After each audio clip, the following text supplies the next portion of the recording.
Yeah. Hey. Hey. All right. Hey.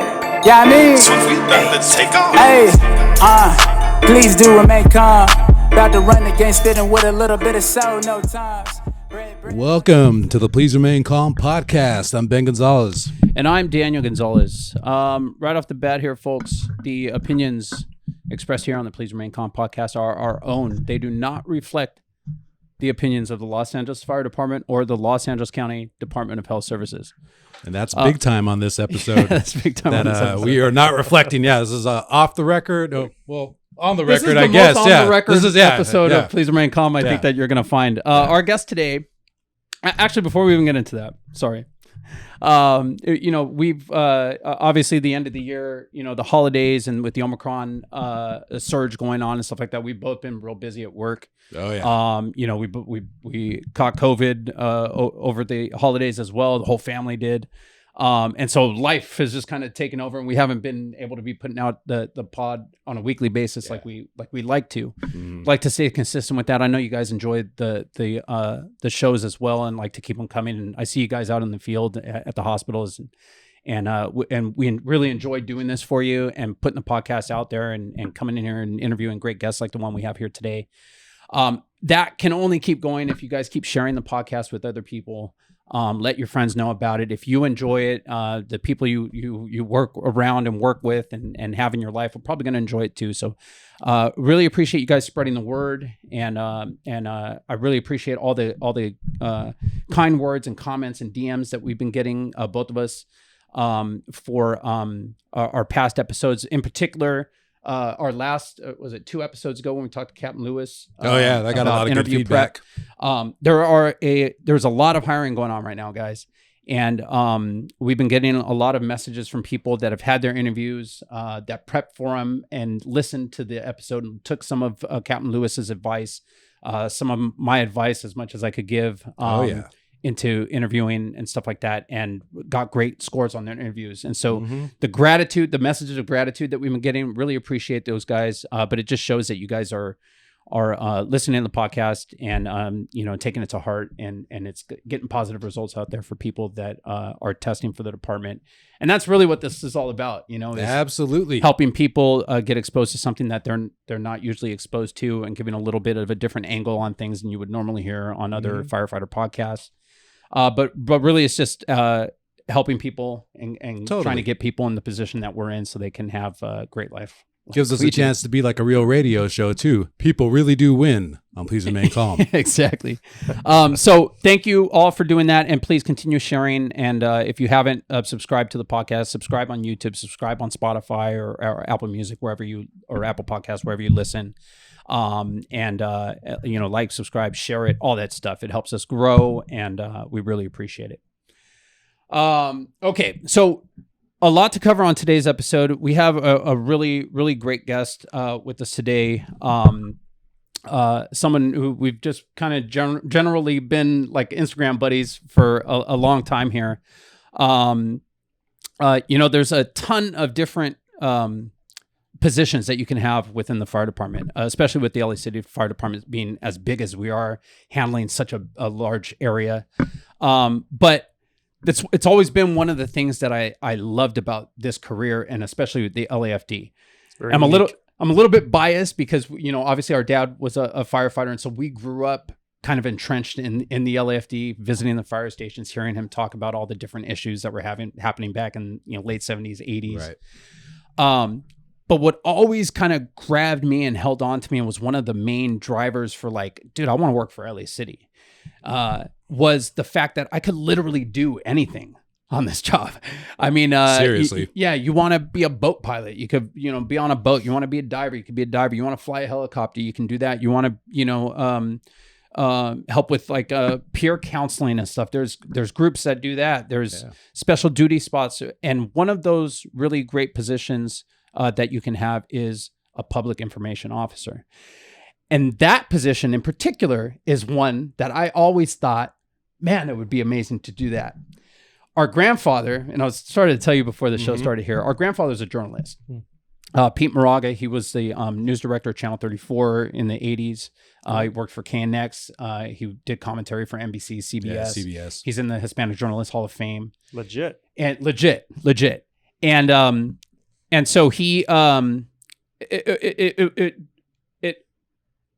hung over our entire family that was, you know, it was like a journalistic family, you know what I mean? And except he was the only journalist. yeah. No one else actually like followed in the footsteps completely. But it was in our world, you know. And so Yeah. coming up as a firefighter, and then you'd see like I forget who the guy was, a PIO for LA County. I'd see him all the time on the news and stuff like that. And I would think like, I do want to be a firefighter, but God, I really would like to be on the news and be able to give this information and stuff like that. So the position's always fascinating. Very me. unique position. So today, without further ado, our guest is LAFD Captain 2 paramedic and public information officer Erik Scott. Erik, welcome. Thank you. Honored to Thank be here. you. Thanks for having us. So, you know, it's funny, and we've been kind of joking back and forth around our mom giving us a hard time and stuff because, you know, obviously the podcast we started a year ago, just the pandemic was starting, and it was on kind of on a whim. We're like, oh, let's do this thing, try this new thing. We didn't really know what it was going to be, and it's kind of evolved into it's our first podcast, everybody. It's kind of evolved into this firefighter podcast. But now that we're in that flow and we have a following of guys that it's guys and gals that it seems like it's a lot of young firefighters, a lot of young people that are trying to come up in this business. It's a wonderful profession. It's a wonderful profession. I like to give people a view of not just the firefighter route, but how there's 100 different routes that you can take within this department. Like I said before, there's so many different jobs to do and stuff like that. And so I just thought it would be a great opportunity to talk to somebody in such a high position as you have. I mean, you're pretty much the face of the LAFD for the most part. I mean, as far as like the media and doing interviews and stuff like that.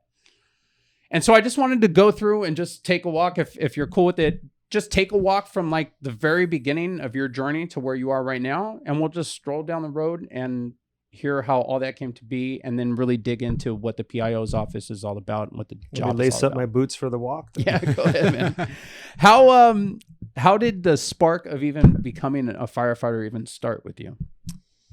Yeah, good question. For me, it was, I actually was pursuing completely other careers in college, and actually was heavy into photography due to my father being an editor of multiple magazines and kind of got me into it.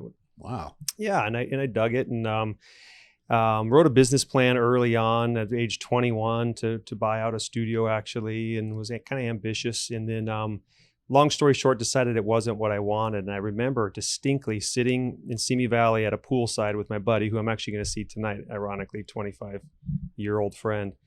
And, you know, we're just kind of going, what are we going to do now? You know? And his words were like, hey, how about being a firefighter? It sounds awesome. You know, love physical activity, love to help people, had a real desire to try to fix things. So, you know, long story short, you go to Moorpark College, you open it up, you grab out a thing. Hey, R151 technology. Hey, EMT, let's suit up. Sure. Mm-hmm. And I was hooked. Yep. Yeah. I mean, it was just a straight shot as to kind of continue on that pathway, and ended up, you know, working in private ambulance like you, and became a paramedic, taught at UCLA paramedic school. Wanted to get better in the fire side, so I worked for Fillmore Fire Department before getting on. And then they had a reserve program, didn't they? Yes. That's right. I remember that being one of the paths. Fillmore, yeah. Yeah, that's right. Shout out to the volunteers. I mean, just selfless attitude to get out and help people without monetary compensation, you know, and the majority of our nation is that. You know, we're fortunate to work for a large municipal department where we get paid well to do a good job. Sure. Absolutely. What we tell our listeners all the time too, pad your resume, do whatever you can, you know, and that's a big step. Yeah. Being a volunteer. Yeah. And, you know, most departments have, and even if they're paid departments, they'll have like we have the cadet program, but they'll have reserve programs like Crew Ben 3 said. on ours as well for wildland firefighting experiences. All that stuff is great. And it's just like Ben said, as far as getting hired on the fire department, it's padding your resume. Very competitive. Very competitive. It's taking every single class that you can along the way until you get hired. So you grew up in Southern California? Yeah, predominantly. Yeah. Okay. As a child in Arizona. Okay. Mm-hmm. Was LA City the first did you get hired the first time you took a test with LA City? Yeah, You did. I was fortunate, but again, I padded, like you said, that resume every way you can. But in my internship through paramedic school, after you did your classroom, didactic, clinical at UCLA, and then doing the internship, they asked where you wanted to go, and I first said LA City Fire. I knew they were tough, aggressive, very progressive as well, and landed at 59s. That was about 20 years ago. Oh, nice. And not too far from here. Yeah, no. All right. And the rest is history. Okay, so you got on. You're a firefighter now. Go through probation. What was 59? What was like your first house after probation that you sat and you were there and you actually started to like learn to actually go to fires and learn really the job of firefighter? Was it 59s or was it? Well, I'm sure you'd learn some there, but no, I'd say really 14s back when it was a truck house, and they do a good job in the drill tower. It was very intense process. I took it serious. I was fortunate to graduate top overall recruit. Went to some good places, and what drill tower did you go through? 40s. 40s. Yeah. So San Pedro. Yeah. It was good, but yeah, I mean, back then, Bill Finn at 14. Sure. Yeah. So many great great group of guys names there. that, they drilled you, like we were talking before, your weekends weren't your weekends. You were there on your own dime and time, swinging axes and pulling hose and learning your job. So I'd say it really started there. That was an excellent ground. And I have fond memories of that back when it was a truck house. Yeah, we talked about that before, how certain stations within the city, within the fire department have their kind of their own culture. Yeah. And 14s is like one of those stations, Cowboys. isn't it? Yeah. Definitely. Yeah. I was just going to touch on that. Like 14s definitely has its own personality. Their own way of doing things, right? And it's, it's funny because you'll hear like my dad will talk about that. Like, it's a lot softer fire department these days. Gentler and softer. Gentler and softer. Definitely. 14s is one of those stations that really held on to the old school way of doing things. I mean, to the point where they didn't even use a computer to do their F11s in the morning. Everything was written, in pencil on a blank F11 sheet. Their TV chairs were, solid metal frame chairs with a padding on it. They weren't like lazy boy recliners like most departments were. They're just like, it almost felt like 14s.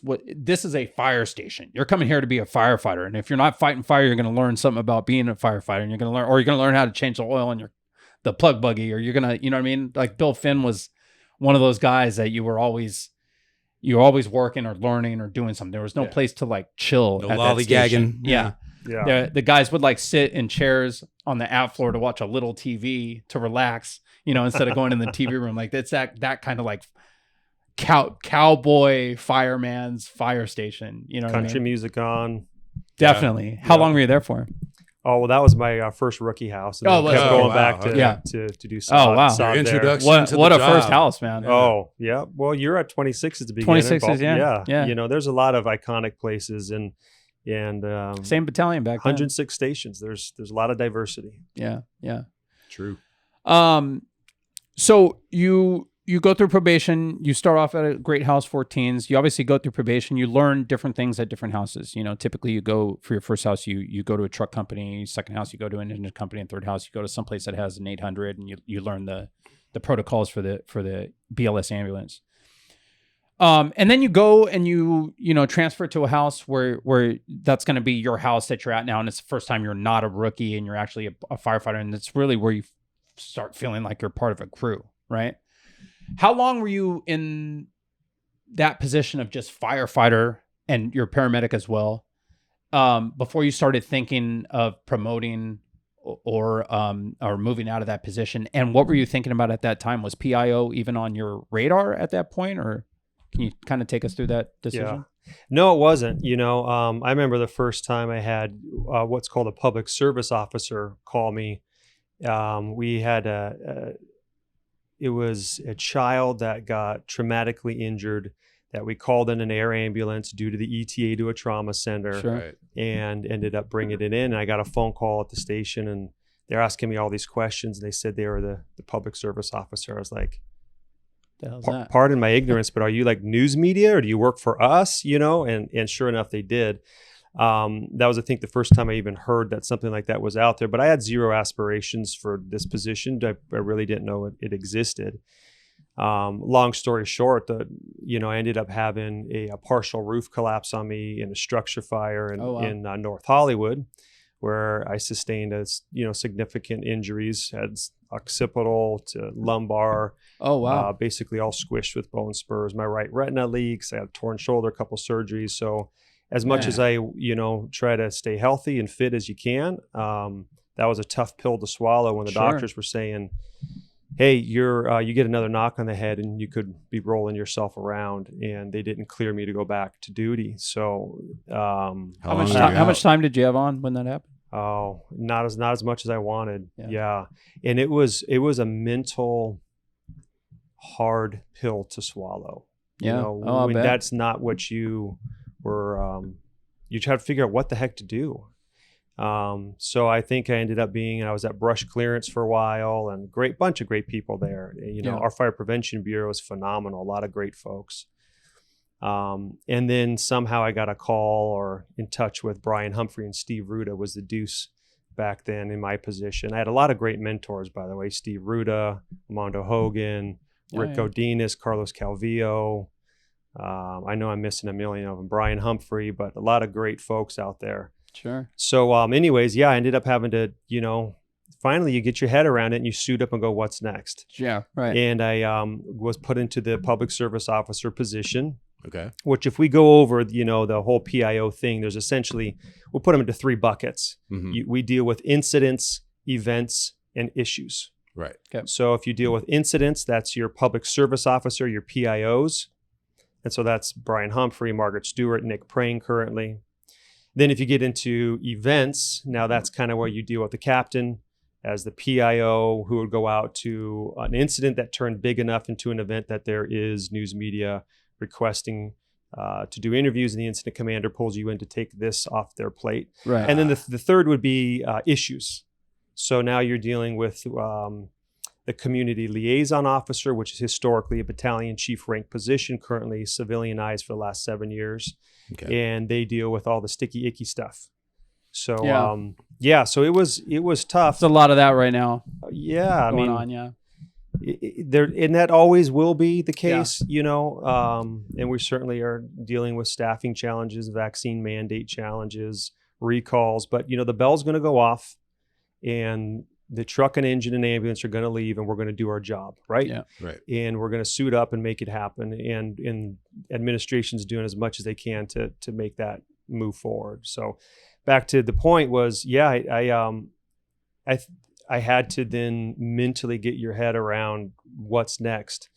And then fortunately, what I like to tell other people on the job too, who've been injured, is you can still, promote. There's still upward mobility. Yeah. You're going to have to probably study twice as hard, because you're not maybe running the same amount of call volume, or the incidents you're going to are at a different level or basis.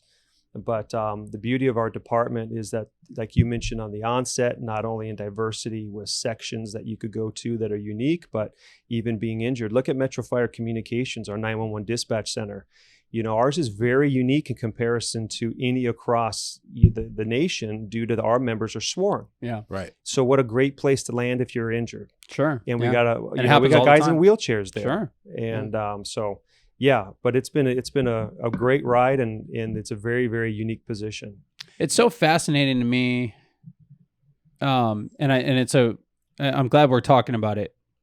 Cause it can, it happens in life, obviously, but it can happen in the fire department all the time, where just something like you go to a fire, and we train so much, and we do so much pre-fire planning on different buildings in our districts, and we go over, rescue situations and emergency traffic situations so much. Like I can't stress enough how much we train as a fire department, especially with all the rookies and stuff we're getting. There's so much training.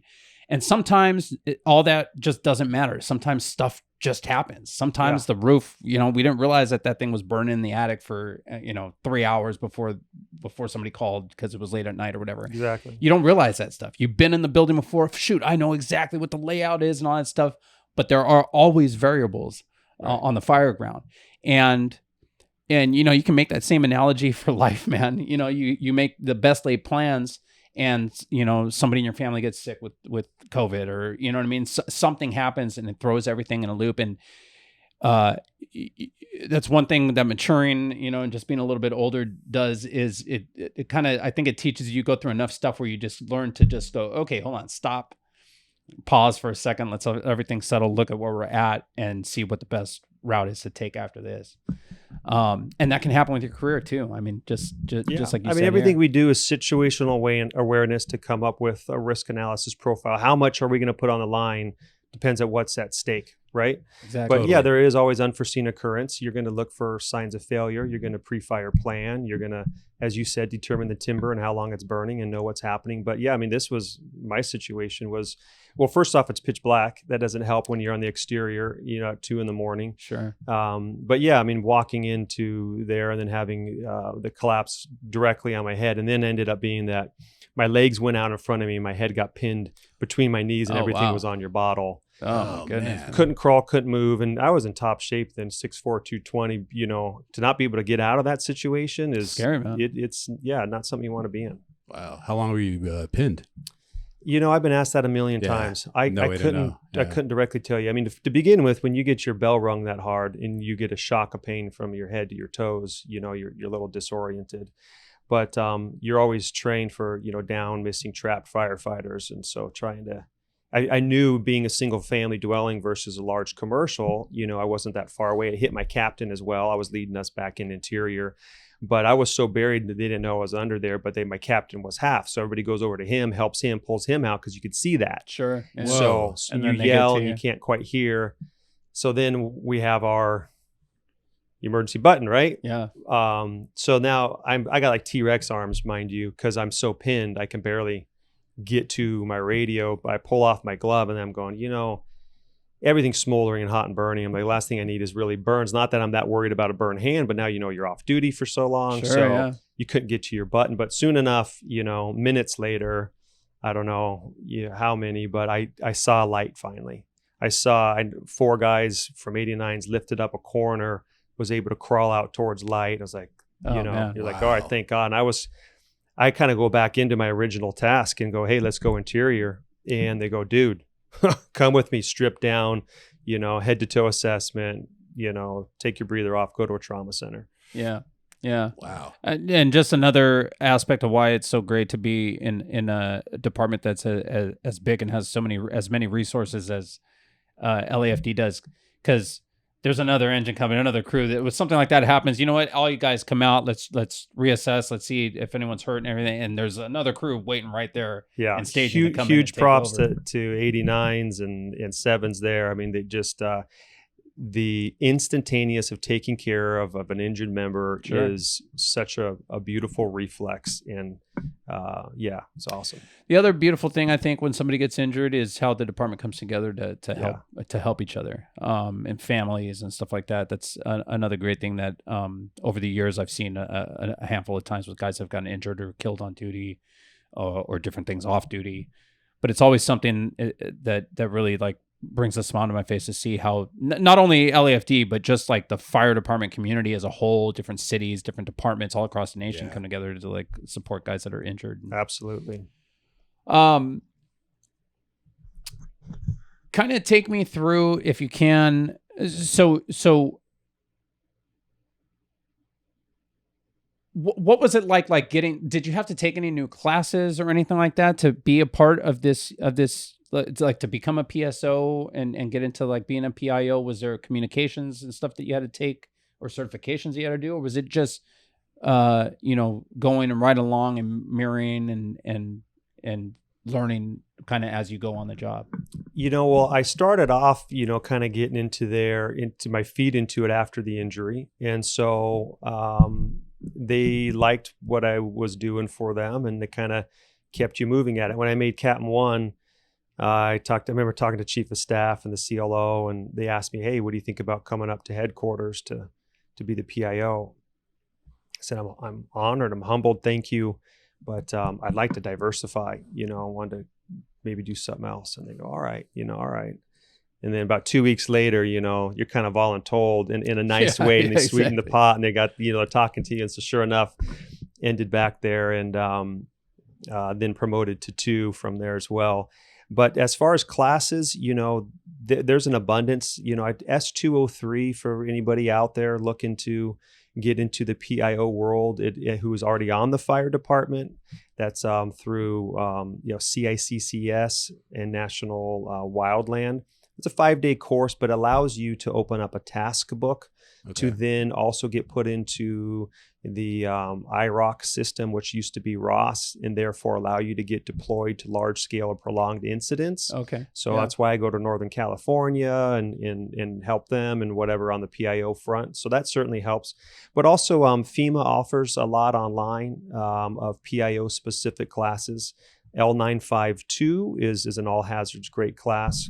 But the public speaking, my parents got me into public speaking through church. So at the age of 9, I was talking to audiences of 100 and more. Okay. So I'm still not good at it, but I'm a little less nervous than your average bear, which probably helps. And then I think a lot of it comes down to just also trying to maintain your professionalism as much as you can, because you got to realize you were represent. First off, it sure as heck is not about me at all. I'm honored to highlight the outstanding work our members do every day. And fortunately, what a great department to be able to go to these incidents and talk about. But we're representing really the fire service in general, because Mrs. Jones on the couch watching TV doesn't know what my patch is. Does she care? She doesn't care. Right. It's all of us. We're all in the same bucket. True. When we do have a campaign brush fire or something like that, like we've had in California over the past few years, and you say you go up there to help out with those things sometimes. Is that are you I don't know how to put this, because those aren't LAFD fires, right? Like a strike team will get sent up. LA City will organize a strike team and send it up. Are you going as like an independent to be a representative of the fire, separate from LAFD? Is that what you do? Is that separate from the LAFD, or are you going as a paid LAFD employee but in that capacity for this fire? Does that make sense? Partially. Let me break it figure down. out how to word that. I feel you. So you go as a single resource. Okay. So it's just like a safety officer, just like logistics officer, just like fire line EMT can all open up task books and get deployed to large scale fires. So to kind of break that down for your listeners, I mean, when you deal with an incident, whenever that incident, say it's a wildfire, say it's an earthquake or a mudslide, gets to be so large and significant, it's going to inundate your resources. You can't handle that for an extended period of time. So you call for additional help. So we call for task forces to come. Soon enough, you're running out. And then for us in the city, you have a field incident management team. We have 3 of those. I'm on team 1 with Chief Ernst.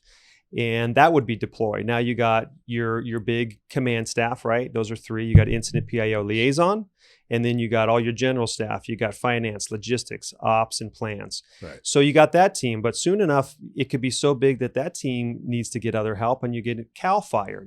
So you have type 3, type 2, and type 1 is the largest incidents that transpire. So if there's a type 1 incident in NorCal, they're going to call for mutual aid. So the state of California is broken into 6 different regions. We're region, I think, 1, area A. Yeah. And then we get to deploy resources as long as we're able, as the LA City Fire Department, to maintain operational readiness for the citizens we serve. We'll give them additional resources. So for me, as a PIO, I always go as a single resource. But yes, I'm paid from the fire department, but they get reimbursed from the incident. From the state.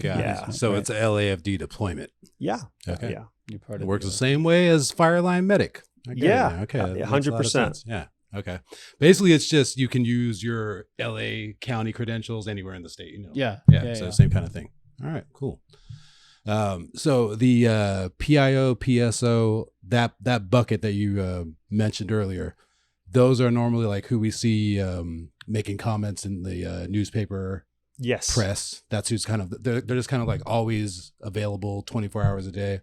depending on the incident. Well said. And that is one of the most unique aspects of our fire department. And I've studied other departments, of course, throughout the area. I've even gone to England. I've met with people out of country to determine how they run their PIO shops, because I want LA cities to be the highest and the tightest. And we have an extremely small crew of people. So yeah, that first bucket, which is the public service officer, is a firefighter rank. So they're platoon duty like any other firefighter, but we strategically place them at our 911 dispatch center and Metro Fire Communications. So they maintain, a state of readiness at the desk from 7 a.m. to 10 p.m., but they're really there for around the clock for big incidents. And so they really got a pulse on the LAFD. So simply put, they're doing three things.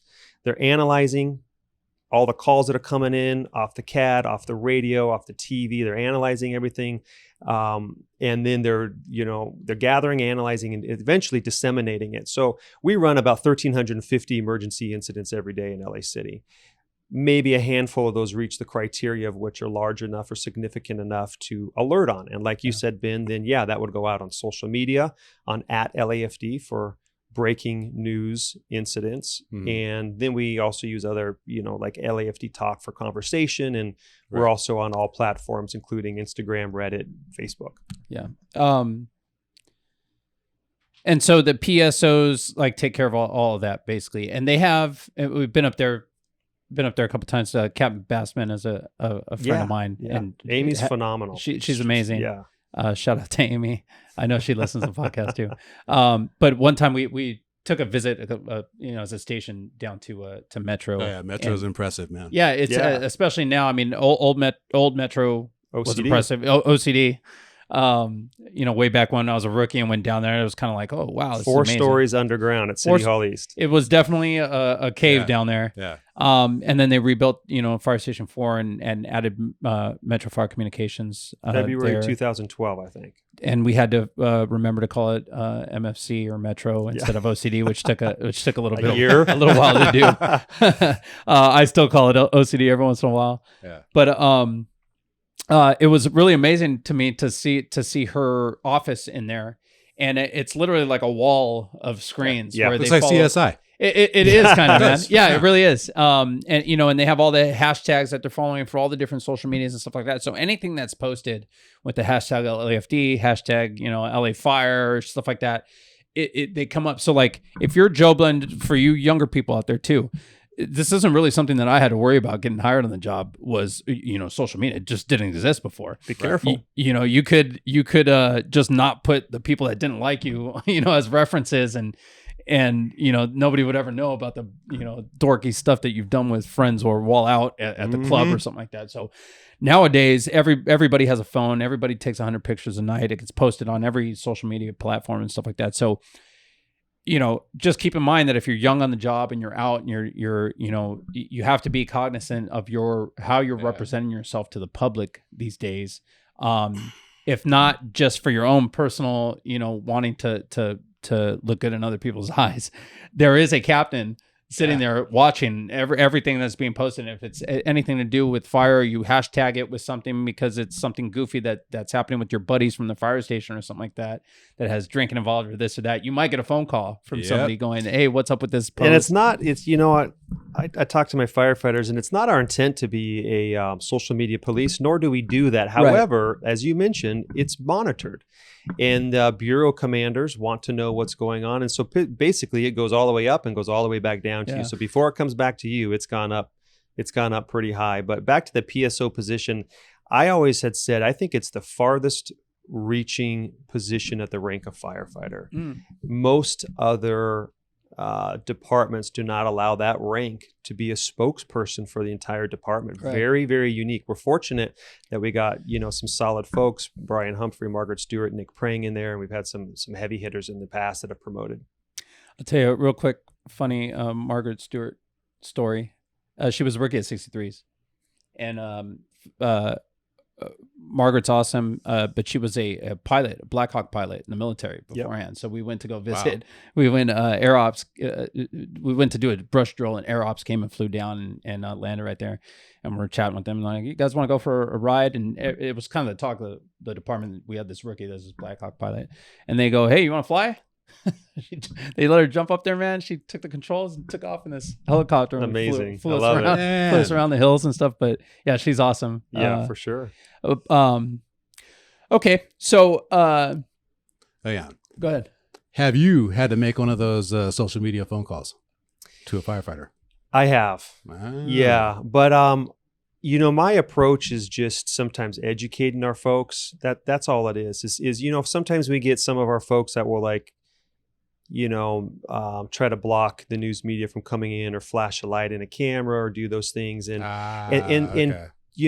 there's also First Amendment auditors, and those folks are extremely tough. Their intent is to come and rile you to an extent that you're going to do something wrong and react. And when they show that, they're not showing how much they've been ribbing you for 20 minutes before you finally reacted. Yeah. And then they're looking to get a lawsuit. So those folks are really difficult, and we got to maintain professionalism and handle that and get your superiors involved. But when you deal with a stringer photographer, those guys are going out and essentially around the news media hours where they don't employ somebody to shoot video and have a reporter out there. Mm-hmm. Your stringers run out and they grab stuff. I view them as an absolute asset because they're capturing the hard work our members are doing on a day-to-day basis. Nobody wants to just hear me talk about it at all. Sure. They want to see it. Yeah, exactly. So I'll be happy to contextualize it. So those are our friends. So sometimes it's just that educational process. Hey, dude, those guys are on our team, and what you're doing, you're not supposed to do. And they're finally like, hey, Cap, my bad. I get it. Sure. And you move on. I'm not there to drop a hammer. You wind up using the stringer content sometimes 100%. too, right? Repost on the LAFD accounts. Yeah, right? Zach Holman called me 2 hours ago. So yeah, they we use them, and also the still photographers. Big shout out to them. They do an outstanding job. So anybody who shoots photos, they can send them to lafdphoto@gmail.com, and then we'll go through them and post them as appropriate. Yeah, some really great accounts out there that capture real life stuff. LAPD side also. There's a couple that do it on that side as well. Interesting. So I kind of want to just take a trip, like if something were to break out, like let's say a major emergency structure fire broke out in Hollywood as we're sitting here. What is the process as far as like, can you just take us through like the process of how it goes from just being a structure fire that gets towed down to the station to something that you're attached to or I see you on the news later on that night? Like kind of just take us through that trip. Well, it's going to start with, 911, right? So Metro Fire is going to get it. Maybe they get multiple calls. It gives us a clue up. Maybe first arriving resource has got a loom up. Okay, we got something working. That's no big deal. That'll probably warrant us to do an alert. You'll see something go out. And if anybody wants to get these alerts as they break, you could have them sent to your email. Just go to lafd.org/alerts and sign up. So that happens all the time, right? But when we get an incident that there's a high life hazard, or we had this recent high-rise fire in downtown last week. Yeah. Or you get a fatality, you get a celebrity involved. I mean, where we are where are we at right now? We're in Hollywood. Sure. Yep. Talking to a guy who's been on a million TV shows and a famous comedian. On now. So when you get some unique criteria that comes in, the incident commander, when they start seeing news cameras show up, they're so busy running ops and things, they'd like to get that off their plate. So they'll call dispatch, hey, send us a PIO. Often my PSOs, as we mentioned, will give me a heads up, or I'll be monitoring it already, or like my phones are buzzing. Yeah. Okay. But again, it's got to be pretty large because I can't run out to everything. I tried that for the first year. My wife looked up to me after year one and she goes, dude, what did we get ourselves into? Yeah.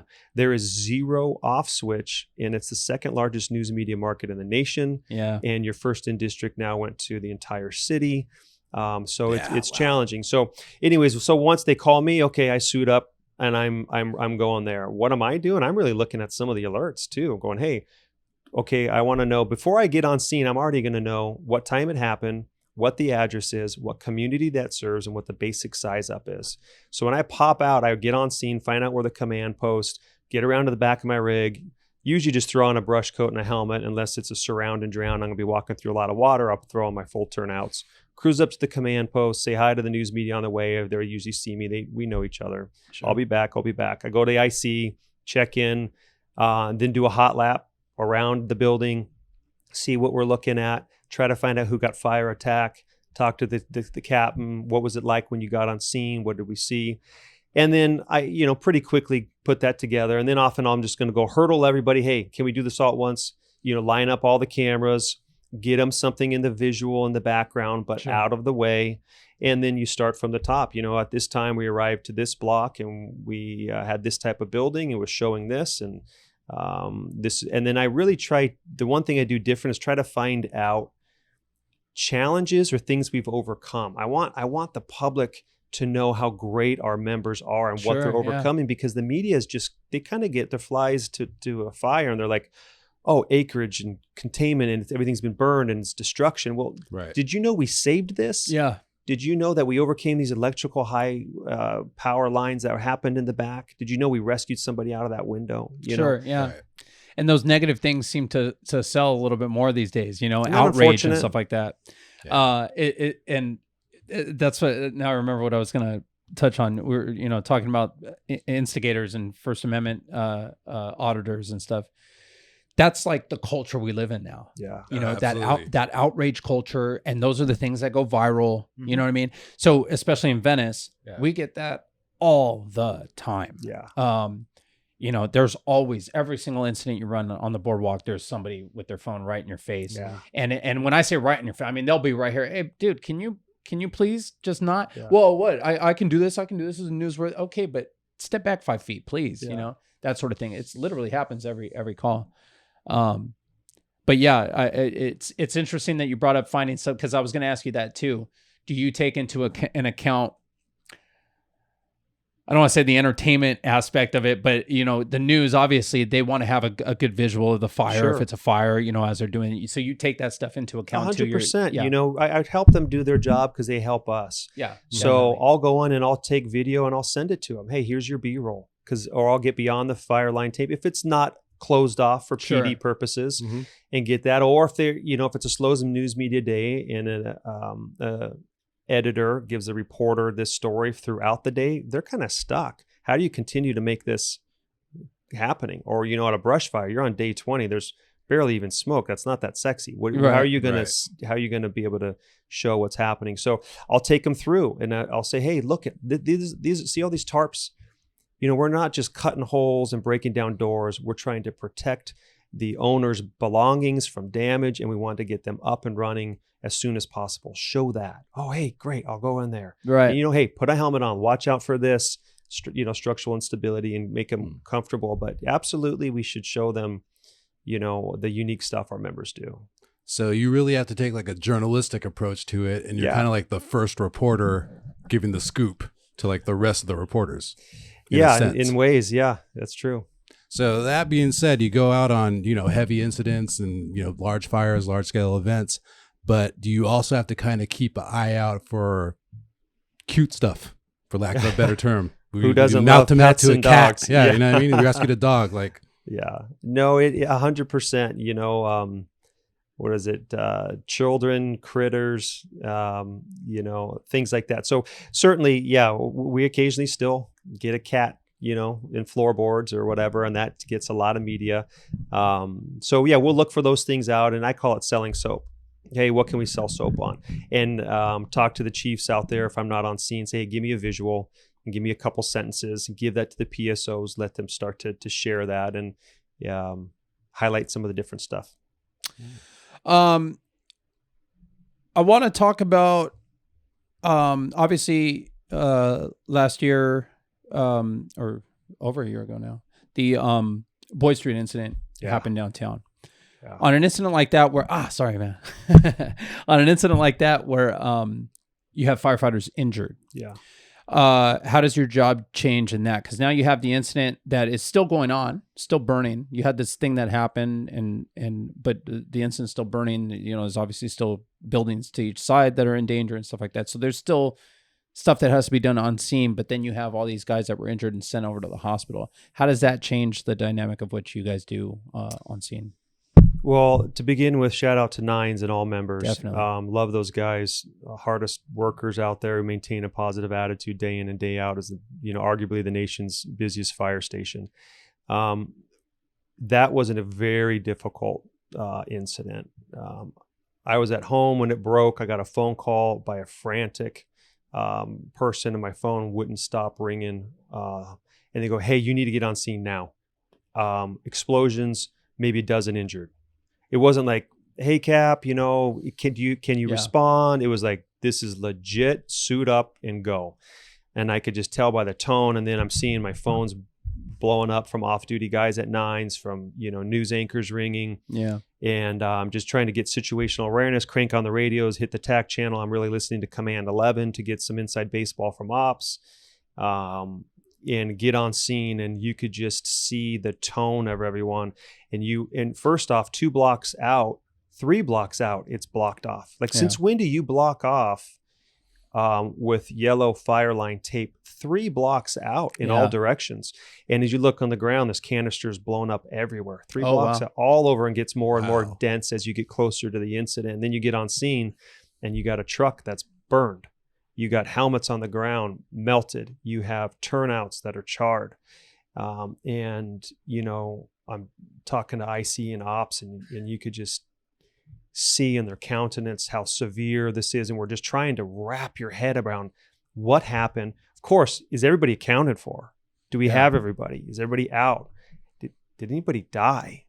And start going through that. So that was one incident where I was like, "Bye, wife, I got to go to an incident." And I came back 4 days later.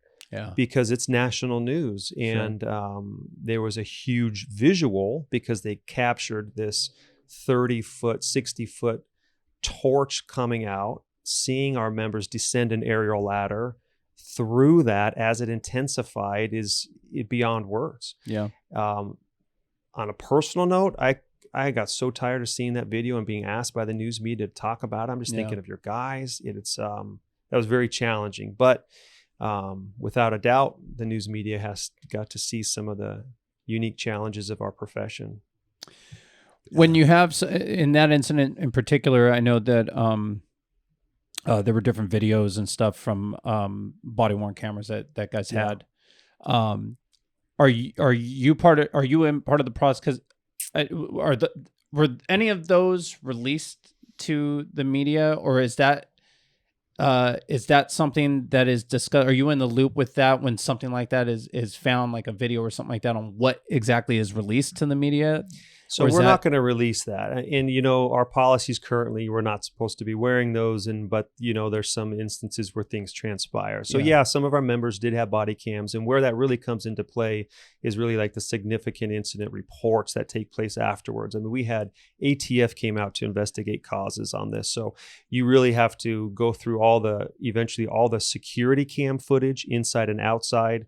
If any, our arson section's amazing, by the way. Arson counterterrorism section of the LAFD. They're grabbing people's cell phone footage, drone footage, news media footage.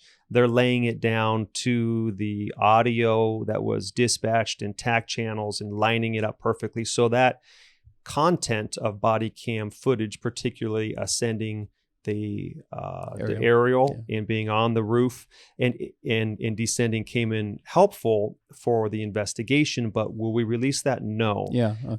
What I think some of that did is that really drove home the point that we arrived to a cookie cutter 1-story commercial building with smoke showing, everybody suited up. And as I watched every movement, every action, every saw cut, it was money.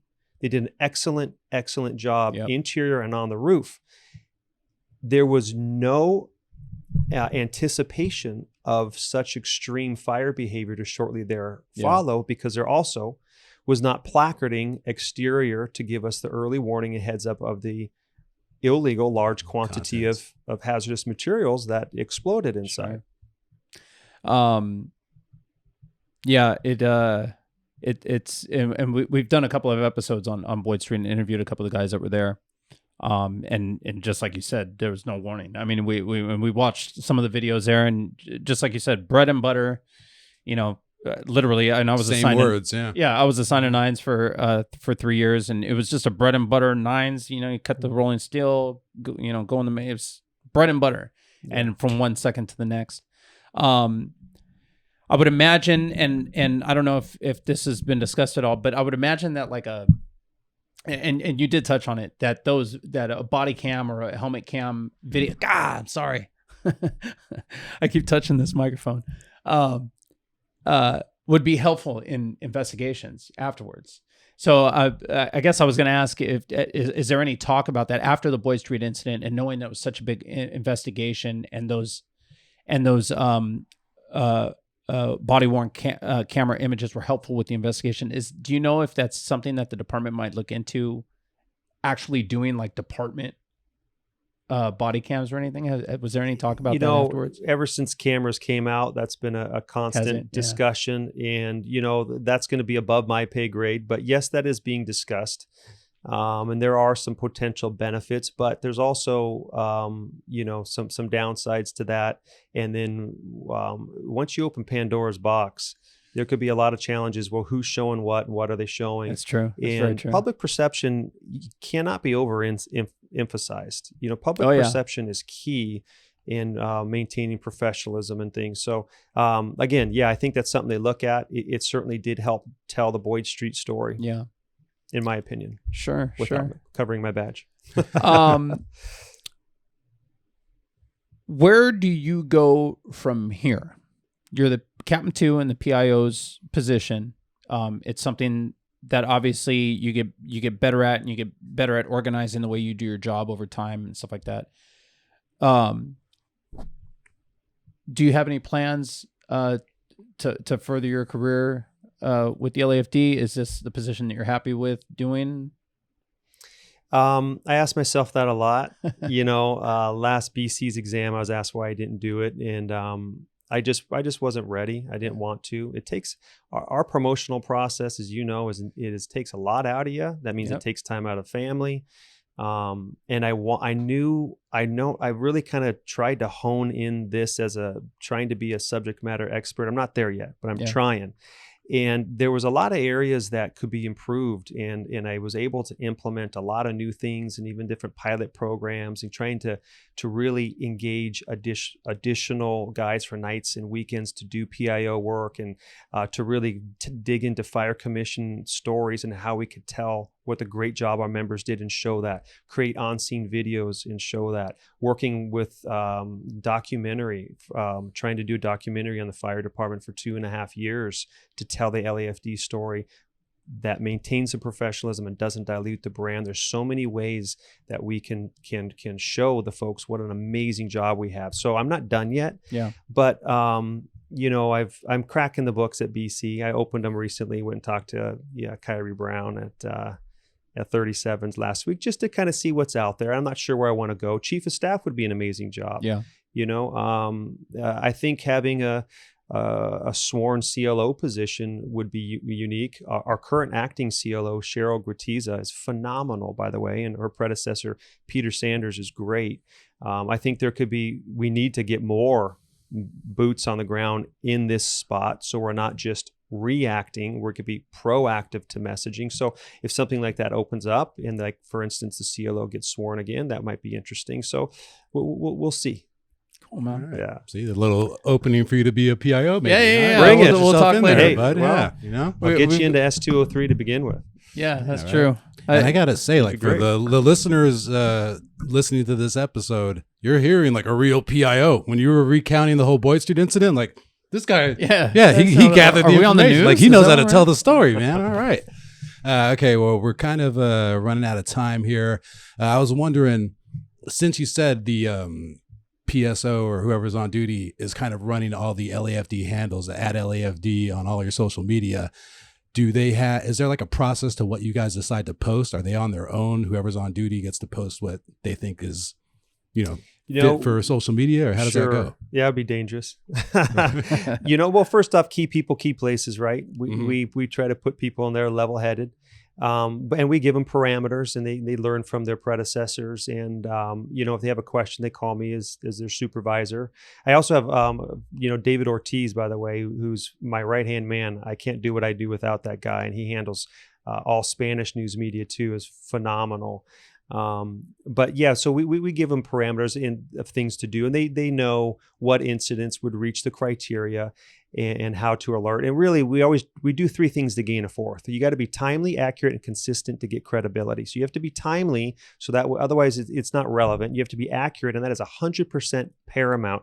And you need to be consistent, and that is increasingly challenging when it's a large incident with multiple departments trying to share their own information. But when you do that, you get credibility. We want credibility when we're doing true emergency public information, meaning when I'm at the Getty fire and I point in a map, I say, here's the fire, here's where it's going. Everybody south of Mulholland, west of the 405, north of Sunset, and east of Topanga needs to evacuate. We want that to happen because that saves lives. Right. Right. Gosh, I wish we could implement that in all aspects and all levels of our government. Yeah. Right. You got anything else? Nah, think I'm good. Because we've talked to other firefighters who operate the social media for their department. Yeah, and it can be a real tool. It can really help you build up awareness. Huge force multiplier. Yeah, totally. Sure. So that's what we were kind of wondering, were the captains that are doing the posting, if they feel like they've acquired like more of a skill with that now, kind of being like little, like kind of like social media managers for LAFD. Yeah. So basically, if they want to have an account of which is quote unquote vetted, they reach out to me and I give them, here's our social media policy, here's a style guide, here's some best practices. I need to know who your account managers are, what their cell phones are, and we kind of watch them to begin with to help out. But most of them everybody's trying to do a good job. Yeah. Sometimes everybody screws up too, right? And that's okay. We got to get corrected, myself included. That's just how life is. So then we re-steer them down the other road. And then I really started pushing to get, hey, bureaus, get your own accounts, stations, get your own accounts, tell your stories. And just remember to keep in line. And here's the key: when in doubt, don't post it. My dad told me that when I was 12. It holds true today. It's funny. I was in the wife and I were vacationing before we leave in Mexico, and same thing with you. I love taking pictures. Yeah, I love photography, and so vacation pics and stuff. But I had my LAFD hat, and I think I had a Corona, and we're on the beach. And there was I had a plate of lobster and a Corona. I had my LAFD hat. I took this real beautiful picture with the sunset in the background. I'm looking at it, and this is before I quit drinking, so I had a couple beers in me, and I'm like, God, should I post this LAFD with a beer next to it? But what I did was, I messaged Peter Sanders, because he had come out, because I do the 63s page, 63X to C, if you guys don't already know, if I haven't told you. But he had come out and done the training with me and showed me the video and best practices and all the stuff you just talked about.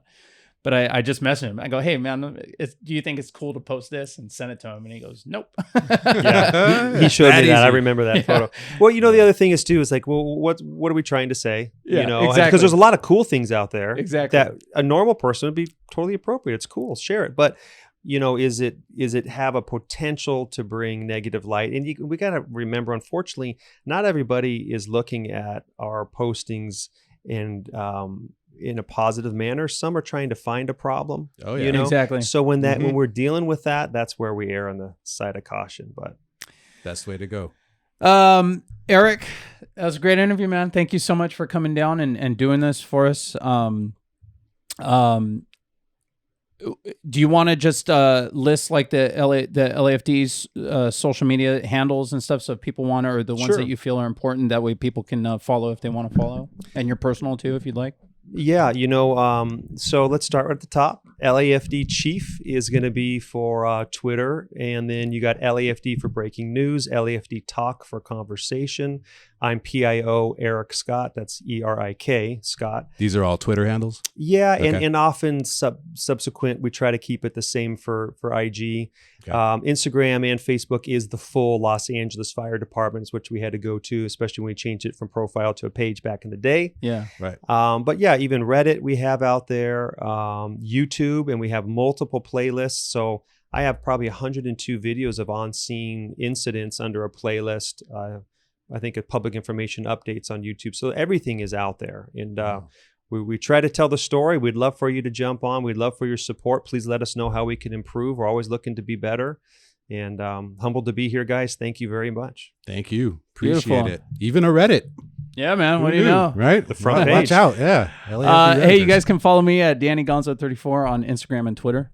You can follow me at Ben9Humor, Ben number 9 Humor, like my 9 tumor on Instagram and Twitter. You could also follow the show at PRC Pod on Instagram and Twitter, or at PRC Podcast on TikTok. You can email us, contact prcpod@gmail.com. We have merch. You can ask us questions. You could suggest guests. All right. Awesome. Thank you guys for listening. Thanks for listening, guys.